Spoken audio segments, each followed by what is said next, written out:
চাকরি প্রত্যাশী ভাই ও বোনেরা, ৩০ পদে বঙ্গবন্ধু শেখ মুজিবুর রহমান নব থিয়েটারে সার্কুলার প্রকাশিত হয়েছে। সার্কুলারটি প্রকাশিত হয়েছে ৪ ডিসেম্বর ২০২৩। অনেকটি পদে সার্কুলার প্রকাশিত হয়েছে।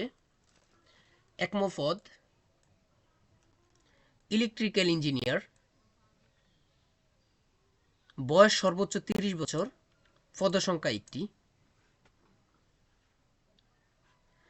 ২ নম্বর পদ সহকারী প্রোগ্রামার, বয়স ৩০ বছর, পদসংখ্যা ১টি। ৩ নম্বর মেকানিক্যাল ইঞ্জিনিয়ার, বয়স ৩০ বছর, পদসংখ্যা ২টি। ৪ নম্বরে অ্যাকাউন্টস অফিসার, বয়স ৩০ বছর, পদসংখ্যা ১টি। ৫ নম্বরে পাবলিক রিলেশন কাম পাবলিকেশন অফিসার, বয়স সর্বোচ্চ ৩০ বছর, পদসংখ্যা ১টি। ৬ নম্বর স্পেস থিয়েটার অপারেটর, পদসংখ্যা ৪টি। ৭ নম্বর উপসহকারী প্রকৌশলী, পদসংখ্যা ১টি।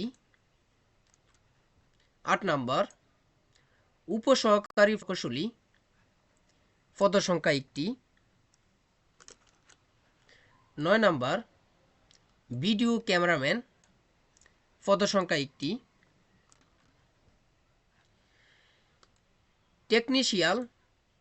টেকনিশিয়ান, পদসংখ্যা ২টি।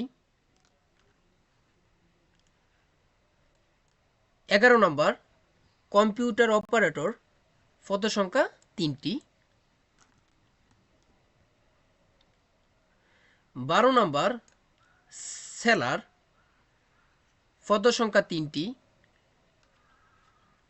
১৩ নম্বর রাইড সিমুলেটর অপারেটর, পদসংখ্যা ১টি। ১৪ নম্বরে ডাটা এন্ট্রি অপারেটর, পদসংখ্যা ১টি। ১৫ নম্বরে টিকিট চেকার, পদসংখ্যা ১টি। ১৬ নম্বরে অফিস সহায়ক, পদসংখ্যা ৬টি। অষ্টম শ্রেণী পাশে যারা অষ্টম শ্রেণী পাশ করেছেন, মানে জেএসসি পাশ করেছেন, তারা অফিস সহায়ক পদে আবেদন করতে পারবেন। কোন কোন জেলার বাসিন্দারা আবেদন করতে পারবেন? ময়মনসিংহ, চাঁদপুর, জয়পুরহাট, বগুড়া জেলার প্রার্থীদের আবেদন করার প্রয়োজন নেই। তবে এতিম ও শারীরিক প্রতিবন্ধী কোটার সকল জেলার প্রার্থীগণ আবেদন করতে পারবেন। মানে ময়মনসিংহ, চাঁদপুর, জয়পুরহাট ও বগুড়া জেলা ব্যতীত সকল জেলার লোক আবেদন করতে পারবেন। যে কোনো চাকরির সার্কুলার পেতে আমাদের পেজটি ফলো দিয়ে পাশে থাকার অনুরোধ রইল। সবাই ভালো থাকবেন।